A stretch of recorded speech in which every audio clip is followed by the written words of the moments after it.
Ang dami kong moments na nagugulat ako. I think so right now kasi parang we have already exhausted all the pair ups or team ups for the Dance Star duos natin, and right now that they're on their permanent teams, each duo kasi has their own specialties and has their own set of skills na wala yung other crews.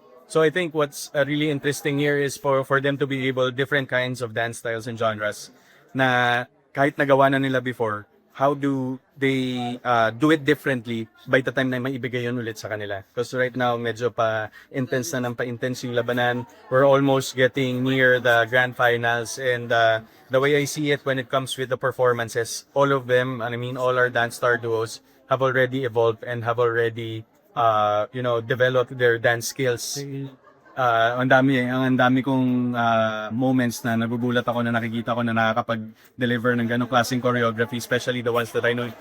Lagi ko sinasabi si Rocco and Jasmine talaga, yung by far the greatest improvement that I've seen so far. So I'm very excited as well, and sa mga kapuso natin supporting Stars on the Court, abangan nyo lang kami gabi-gabi every Sunday.